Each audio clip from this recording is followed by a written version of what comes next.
Agora, 8h35 aqui no Jornal Gente, vamos mudar de assunto, falar sobre economia. Eu já vou dar aqui as boas-vindas ao professor Paulo Rabelo de Castro, nosso colunista de todas as quartas-feiras no Jornal Gente, ex-presidente do BNDES, do IBGE, e que está de olho agora, né, professor, na reforma tributária, já porque estamos aqui no processo de transição para as novas regras tributárias.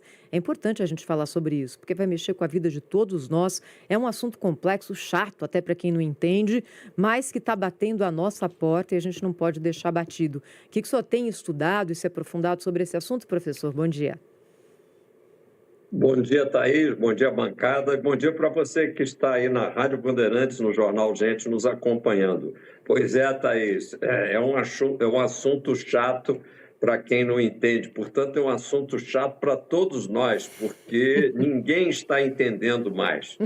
A reforma tributária começou como uma promessa, simplificar a vida do brasileiro, que é complicada por vários aspectos, e a gente sempre comenta isso aqui, mas a questão dos tributos, realmente, além de pesar no bolso, pesa enormemente para o empresário brasileiro, porque ele tem que ficar fazendo curso para não errar na hora de fazer o recolhimento dos tributos que incidem sobre a sua produção.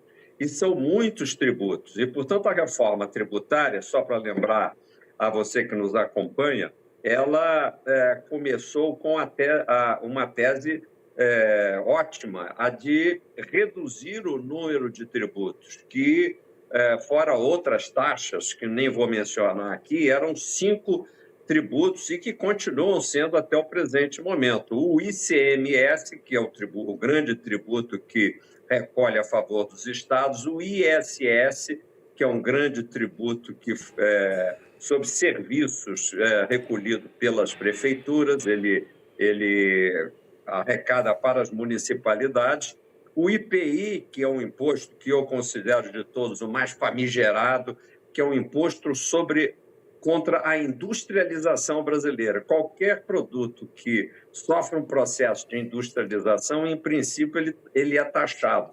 Essa é uma tradição horrorosa que nós tínhamos lá, não é, Cláudio Humberto, provindo da Dona Maria I, que foi uma rainha louca, ainda na época do Tiradentes, e que queria prevenir o Brasil, impedir o Brasil de começar um processo de industrialização. Ali começa toda uma tese de impor tributos ao ato de industrializar. Esse é o tal do IPI. Além do mais, tem 2 contribuições que têm um nome social no meio, mas que pouco tem de social. A contribuição para o financiamento social, que é a COFINS, supostamente contribui para a Previdência, e o PIS, que é o Programa de Integração Social. Essas 5 categorias de tributos seriam envelopadas e virariam apenas 2 tributos. Um IVA, que é o Imposto de Valor Agregado, uma espécie de ICMSzão, e um imposto seletivo, que os técnicos chamam de imposto do pecado, porque incidiria sobre fumo, bebidas alcoólicas e várias atividades poluentes. Pois bem, só para não me alongar, essa reforma tributária, eles puxaram para cá, puxaram para lá, e nós estamos diante de 4 tributos. Então, nós fizemos uma força danada, nós aprovamos mais de 2.000 artigos de lei entre as emendas, a emenda constitucional 132 e as leis complementares que já saíram, que são verdadeiros catataus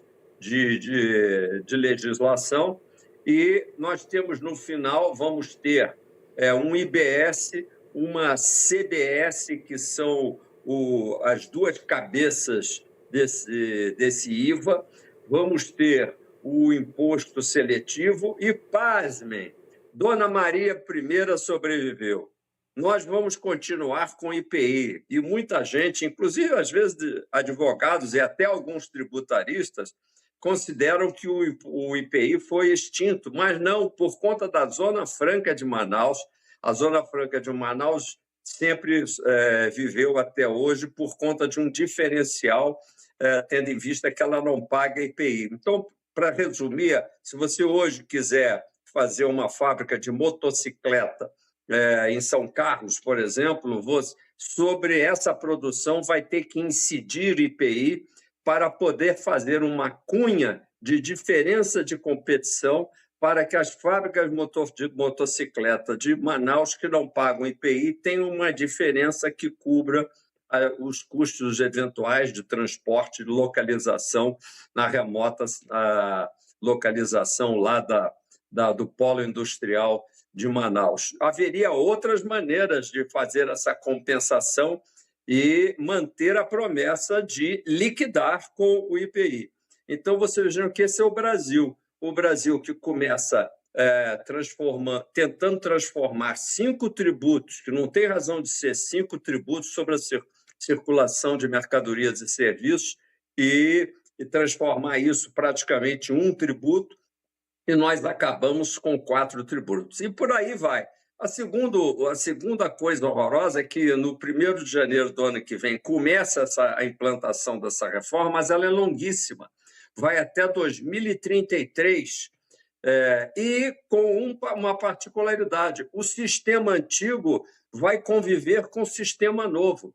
Então, atenção, contadores, contabilistas, advogados e pobres e sofridos empresários, vocês vão ter que lidar com 2 sistemas ao mesmo tempo, convivendo com regras diferentes, e Deus nos acuda. Puxa a cordinha para saltar do bonde, se você puder, porque esse bonde está descarrilado. É o bonde da reforma tributária. Professor Paulo Rabelo de Castro, muito bom dia, bem-vindo aqui ao nosso programa. O que a gente vê é a consolidação do tradicional roubo do Estado aos seus cidadãos, né? Aliás, essa definição é a definição do presidente da Argentina, Javier Milei, de que imposto é roubo, e talvez por isso, ou certamente por isso, ele tem tratado, inclusive, de extinguir impostos na Argentina.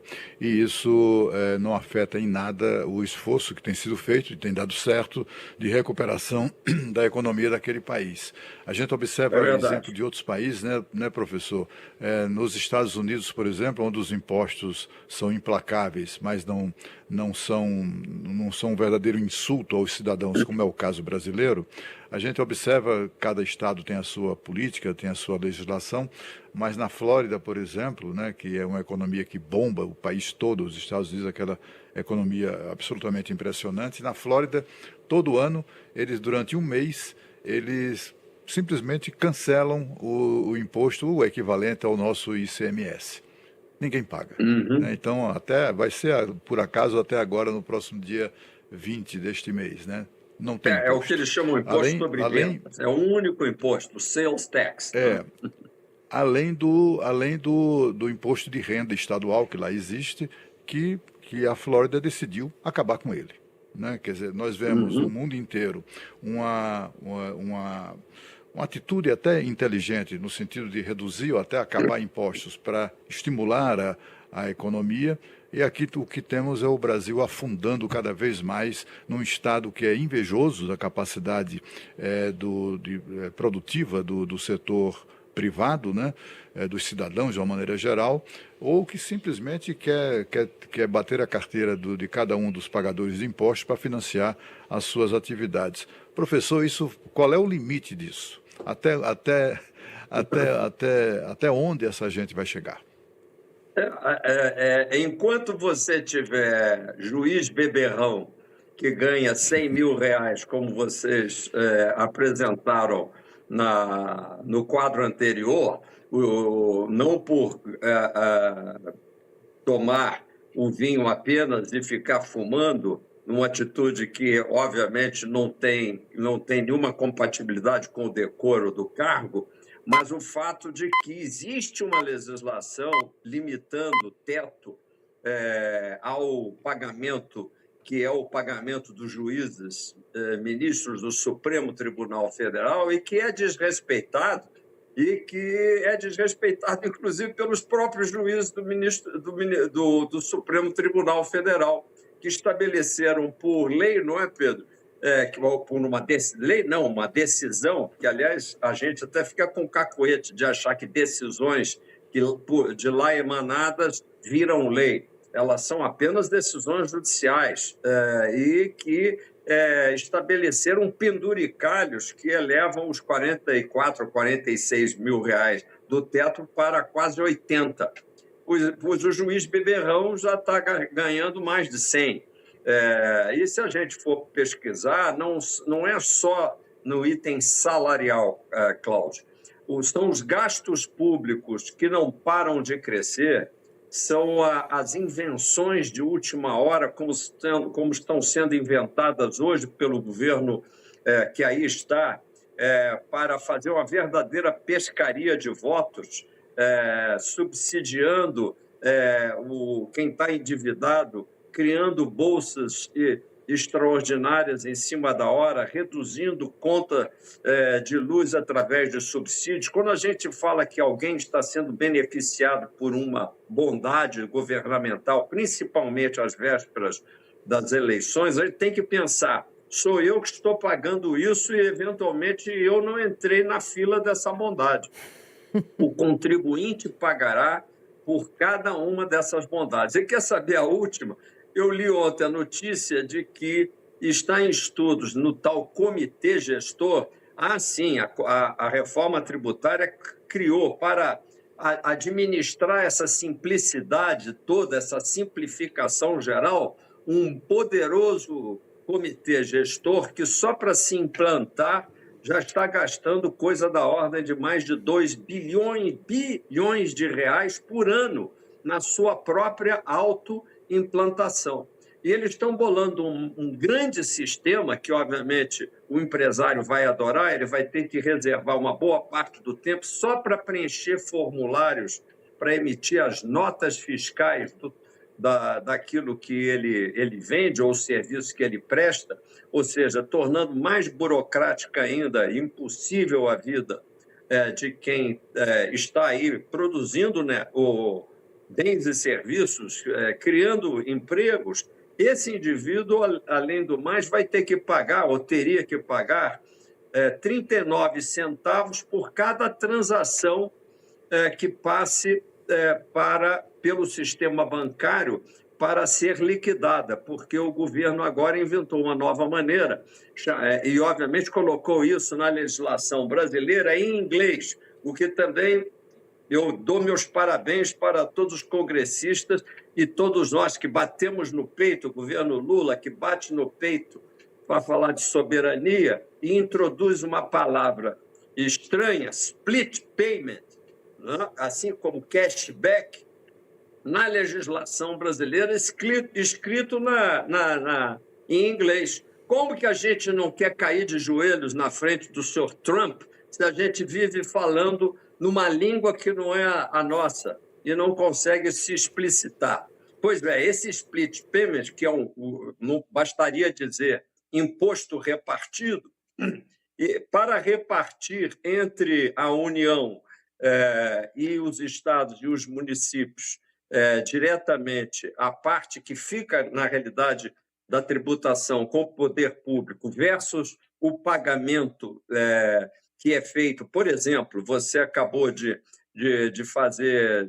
comprar um produto qualquer, você paga ao empresário, mas uma parte, na hora que você faz o seu depósito, faz o seu PIX, vai haver o tal split payment, ou seja, vai haver a repartição ali mesmo do imposto que vai para o ente público. E tudo bem, seria como se fosse um dado a mais, uma informação digital a mais no PIX. Não, só para fazer isso, 0,39 reais, ou seja, 39 centavos, multiplicado por bilhões e bilhões de transações, obviamente, de compra e venda que ocorrem no país durante um ano, você imagina a quantidade de bilhões que se criou a mais para um determinado segmento, no caso, segmento financeiro, que já ganha pouco, né, porque a taxa de juros está muito baixa, então mais 39 centavos por cada transação realizada diariamente no Brasil. Óbvio que isso a própria Controladoria Geral da União, escandalizada, botou o pé na porta e isso está sendo objeto de debate. Diariamente, Cláudio Humberto, estão inventando maneiras de nos roubar, como teria dito o presidente da Argentina. Nós é que não temos quem nos defenda, porque a máquina pública ela está instalada para se servir e para se pagar a si mesma, e não para gerar o desenvolvimento que é tão prometido no período eleitoral, mas cujos políticos, em geral, não estão comprometidos com esse objetivo. E tudo isso, professor, se soma aos juros estratosféricos que o nosso país precisa aguentar. Bom dia para o senhor. Bom dia, Sônia. O que acontece nessa questão dos juros, você puxou o outro campeonato mundial do Brasil, e eu não digo isso figurativamente, o Brasil realmente é campeão mundial na imposição dos juros mais elevados do mundo. Nós poderíamos dar também agora o campeonato mundial de taxação, porque não falei isso, Cláudio. Além do mais, finalmente eles anunciaram qual vai ser a taxação do tal IVA, que é a soma do IBS e da CBS, são 28%. Aí você me perguntará, e Sônia, que está aí na Europa, vai me ajudar para saber se existe algum IVA, inclusive na França, que gosta muito de taxar alto, se o IVA lá é de 28%. Né? Eu já te ajudo, não é. Mesmo. Não existe nenhum país do mundo que chegou a esse nível de 28% na taxação. Portanto, nós ganhamos, como se fala aí em relação aos campeonatos de tênis, quando um campeão, o nosso Guga, chegou a fazer isso, ganhar em vários campeonatos ao mesmo tempo, e chama-se um Grand Slam. Né? E o Brasil é agora o detentor de um Grand Slam do campeonato da imposição, da escravização do seu povo. A taxa de juros mais elevada do mundo, a imposição de um IVA mais elevado do mundo e uma burocracia a mais infernal do planeta. Parabéns, Brasil, nós estamos indo bem e possivelmente estamos tão felizes que nós vamos tentar manter esse governo do jeito que está. Se a gente bobear, a gente consegue botar mais 4 anos da mesma coisa, que é a corrida para a sustentação da turma que aí está vivendo às nossas custas. Professor Paulo Rabelo de Castro, está sempre conosco às quartas-feiras aqui. Só vou deixar registrado aqui o lançamento do livro, né, do professor. Estava aqui na minha tela, mas sabe como é que é celular de jornalista durante o jornal aqui, né, professor?